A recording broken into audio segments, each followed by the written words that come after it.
What is one of the most drastic changes that you saw in yourself from surrendering your life to the Lord at 35 to then 5 years later in the Philippines? What was the key change in Gordon? So much had to change. And frankly, so much had to die.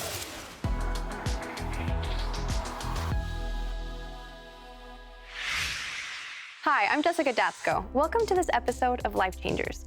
Today, we're taking a journey back in time with the missionary who started CBN Asia. He's also the executive producer and co-host of the 700 Club and the 700 Club Interactive. He's the executive producer of Superbook and several incredible documentaries.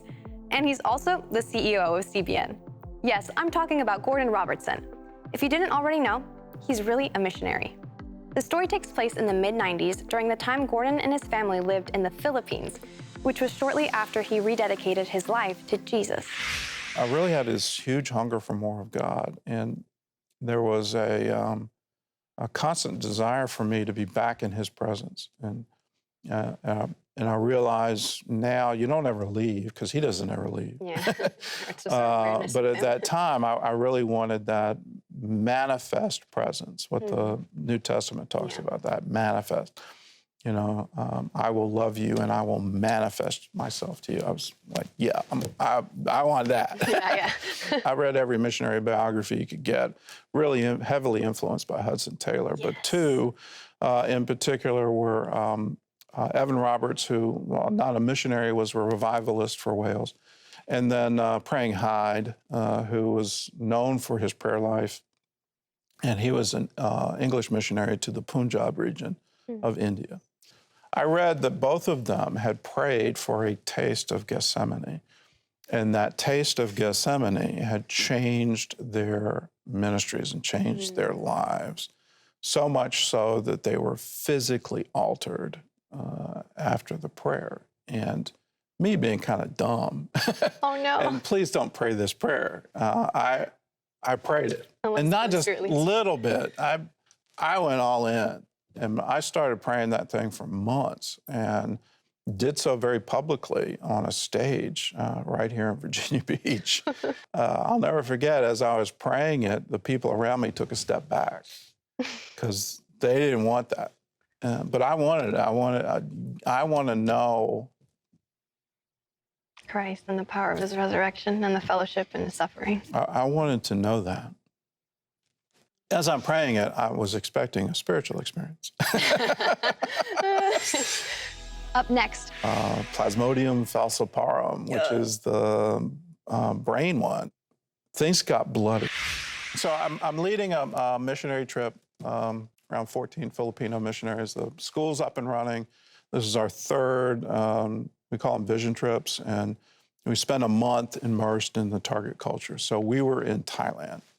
And I went to a refugee camp, the Karenni, who live in horrible conditions in refugee camps on the border of Thailand and Myanmar. And they were literally being hunted by the Burmese army, the Slork. One night, I was bitten by a mosquito that was carrying malaria. It wasn't just any kind of malaria, it was the worst. It was cerebral malaria, and it wasn't any kind of cerebral malaria. A strain had arisen that was drug resistant. And so I got the drug resistant cerebral malaria. Goodness. I fly back to Manila, and then the symptoms start. And so I'm God's man of faith and power for the hour, and I'm praying this. I have no idea what I have, and I just think, okay, I've gotten some kind of tropical bug that's making me throw up and giving me high spike fevers. The weird thing about malaria is that it will come and go. You'll have an episode, and then that batch of parasites will die naturally in your body, and you'll feel better. And only to find that the eggs hatch, and then it gets worse. And so I spent a week naming it and claiming it and binding it and loosing it and doing all that kind of stuff. Saw a doc, but it didn't get bad until a week into it. Things got bloody. It's really disgusting. I started vomiting blood, and I started urinating blood. Ugh. And that got my attention. But unfortunately, in the hospital, they misdiagnosed what I had. They said, you've got dengue fever and typhoid. The typhoid is why your guts are wanting to leave your body. The dengue is why you have this horrible rash. And they were thinking hemorrhagic dengue because, you know, your pores are. I called Dad. I need prayer. And he gets on the 700 Club, and my son needs prayer. And a doctor in Houston, Texas, sees the show, and she knows an expert in infectious diseases in Manila. She gets on the phone with him to find out that he's a floor above me in the same hospital. I finally get the right test, but because he's an expert, he knows it's too late. The deal with this malaria is that if you let it go long enough without treatment, the number of parasites literally take over. But they wouldn't tell me.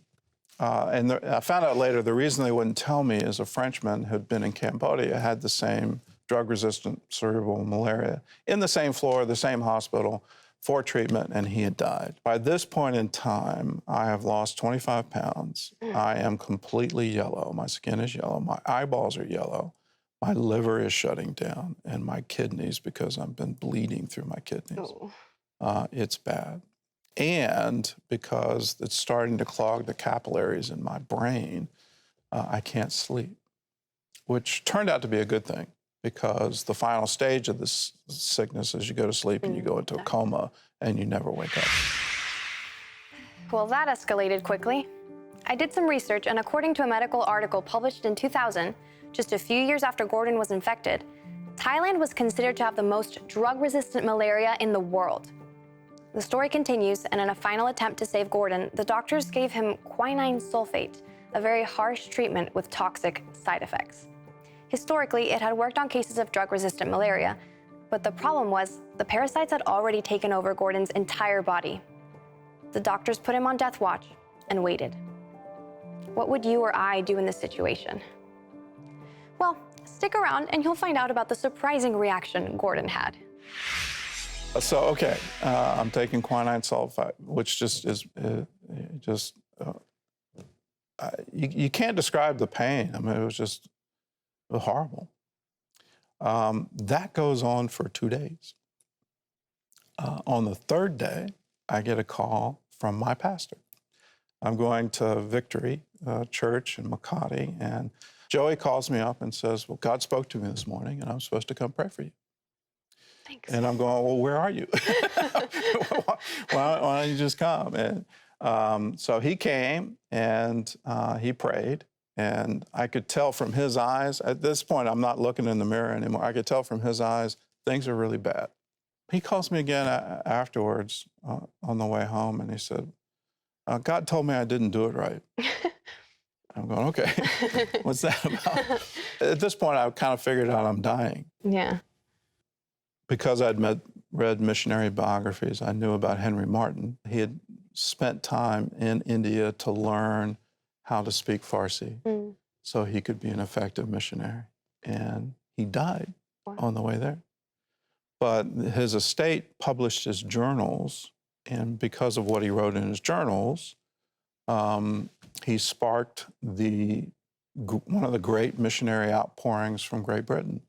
The Henry Martin journals were famous, 1830, 1840s. And then Borden of Yale, who had died in Egypt, again, learning a language. He had gotten a tropical fever. Both of them died from tropical fevers. We don't know what they were, but... Were you trying to learn a language? I tried to learn Tagalog, and it didn't take. I'm not very good with languages.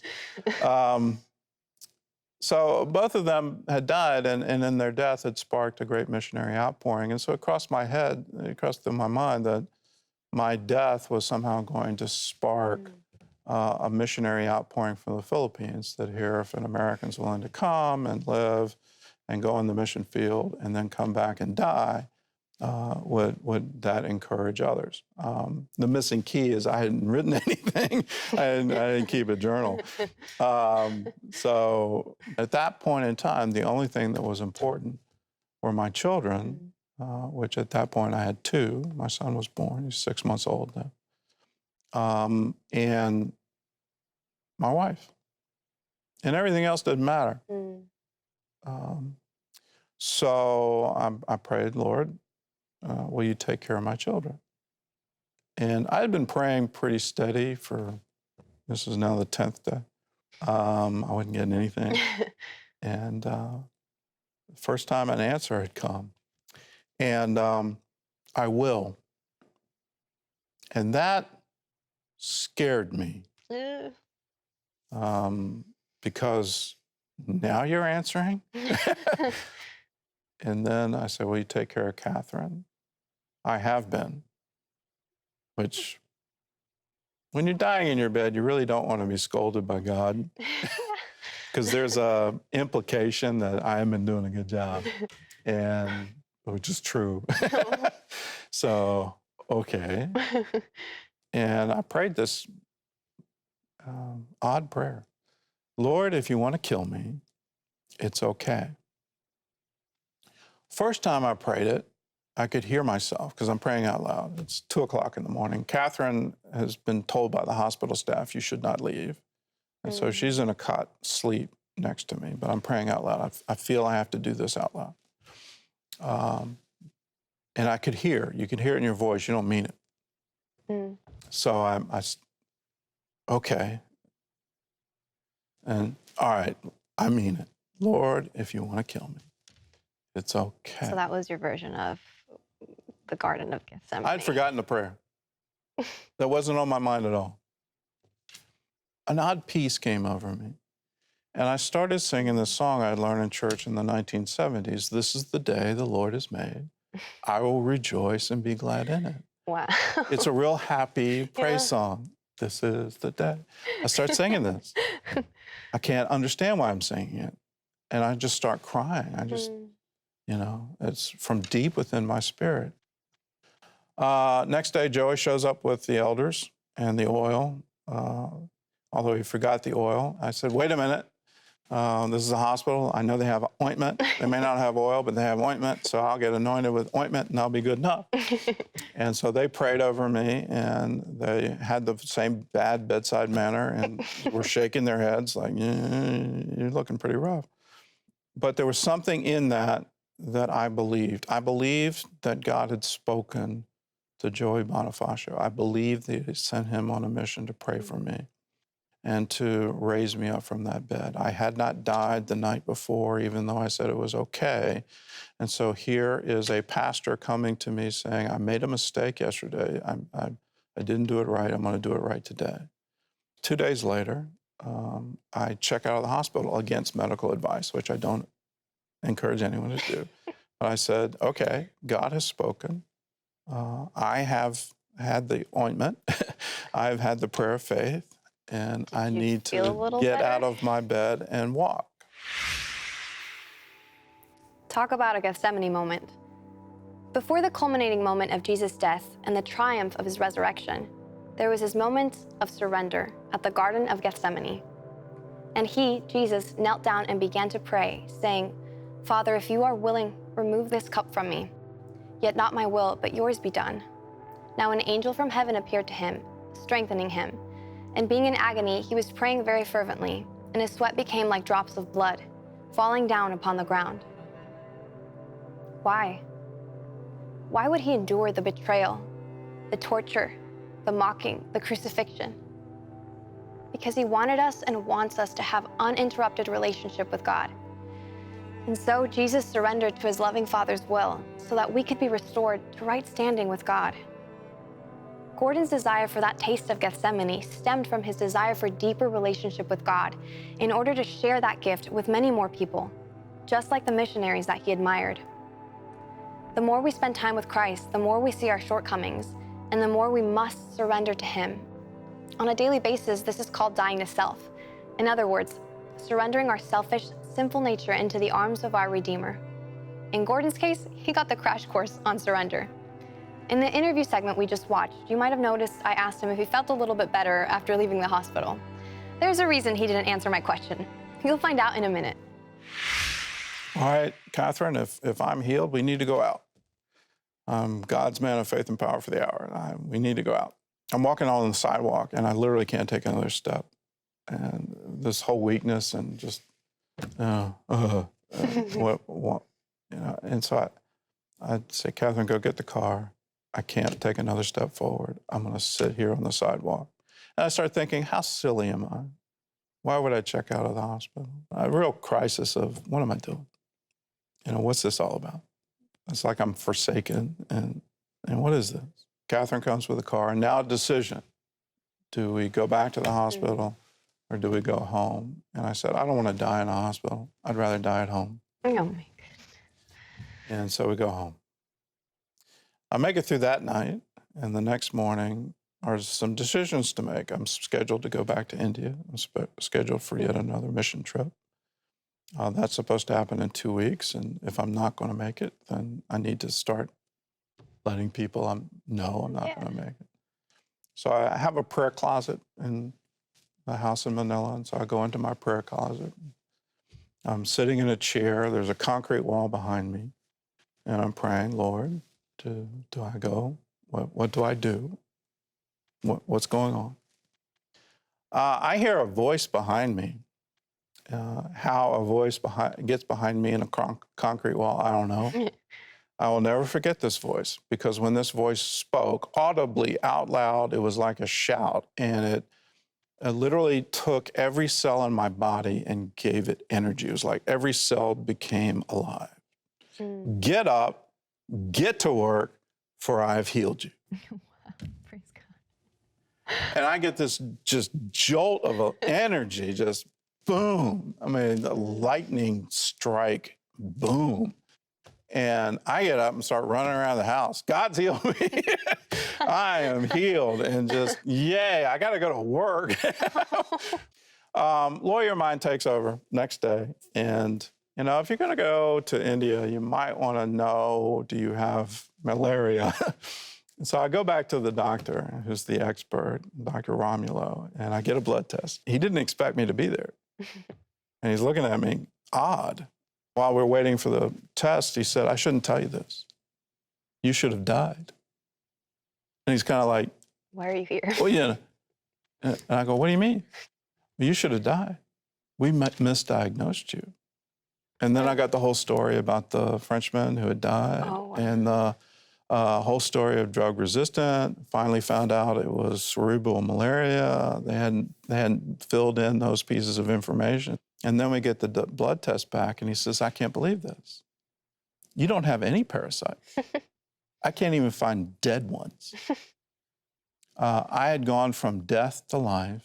My liver was completely restored. Everything was completely restored. No mental effects, no anything. My kidneys restored. Everything was perfect. So the story goes on.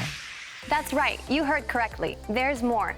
2 weeks after Gordon is miraculously healed, God brings the story full circle back to the topic of Gethsemane. You don't want to miss this. We'll be back after this short break.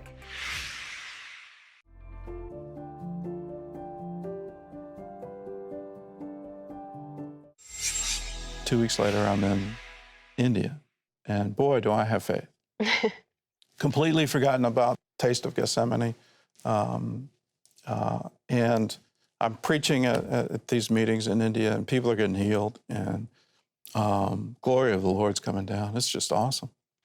And when you preach like that, you get a real jolt of adrenaline and energy. But I need to go to sleep, because I got to speak like 3 times tomorrow, and so I need some sleep. So I look at the pastor's study on his library, and I'm in this upper room that's his study. There's a bed there, and I see a book called The Festivals of the Jews. And I go, that will put me to sleep. And so I get it, and I open it up, and the first one is about Passover.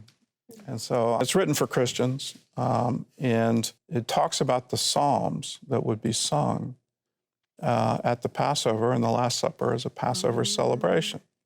And then it says, there's a verse in Matthew, they sang a hymn and went out.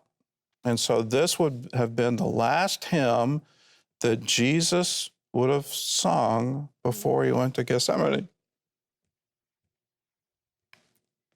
That got my attention. And suddenly it all comes flooding back what I had prayed. This is the day that the Lord. And in Psalm 118, that would be the last song that Jesus sang before he crossed the Kidron Valley and went to the Garden of Gethsemane. And in it, it says, I will not die, but live. And declare the works of the Lord. This is the day the Lord has made. I will rejoice. And be glad in it. I didn't go to sleep that night. I'm sure you didn't. That psalm was my psalm when I went through a tumor surgery. And I didn't know it either. And that's the psalm that gets you through. Yeah. Yeah. Yeah. Wow. This is the gate. I will enter through it. Yeah, this is the gate. Bind the sacrifice to the horns of the altar, which is a very unusual phrase. Yeah. The sacrifice was killed away from the altar. So to bind the sacrifice to the horns of the altar is such an unusual phrase for the Jews to have for that period of time. You're talking about a psalm that was 1,000 years old by the time Jesus sang it. The sacrifice was always killed separately from the altar. They wouldn't bind. So here, bind the sacrifice. It's a life sacrifice. It's messianic prophecy. It is completely about Jesus. Yeah. Yeah. And completely about the prayer of Gethsemane. Wow. It's a moment of time that I wouldn't trade anything for. So your time in the Philippines was really a time throughout South Asia and really a time of transformation. Well, a time of learning how to die.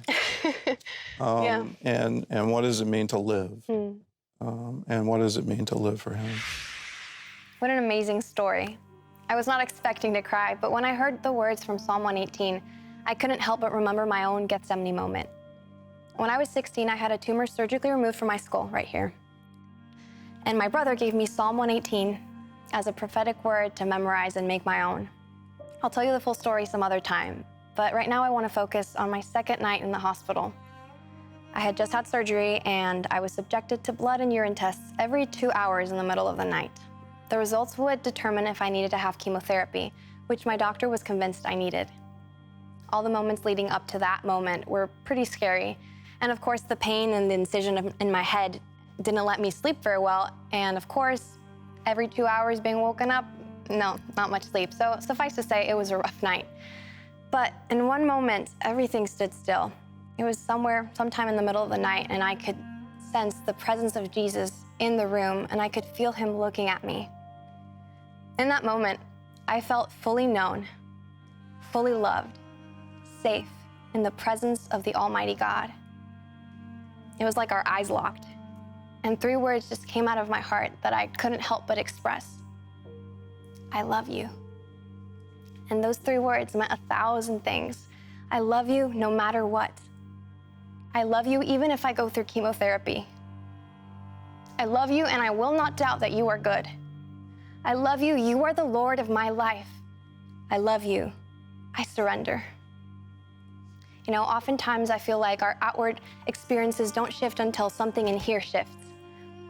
I walked out of the hospital healed and in no need of chemotherapy, but the whole medical side was not on the forefront of my mind. Instead, what captivated me was my encounter with Jesus, and I remember it to this day.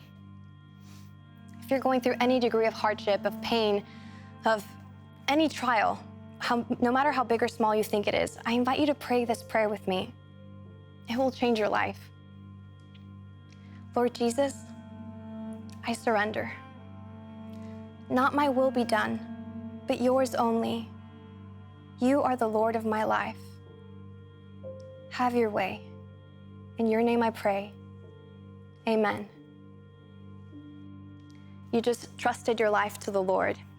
And if you want to know more about the journey of daily surrendering to Jesus, you can give us a call or visit our website. You can also follow us on social media at CBN Life Changers and see more of our exclusive content on the CBN Prayer Warriors Facebook group. Lastly, for those of you asking, but what if the healing doesn't happen here? I discussed the topic with my sister-in-law, and she has some beautiful insight on what our response should be in moments of terrible grief. You can find our conversation on YouTube. Well, that's all for today. Thanks for watching. I'll see you on the next journey.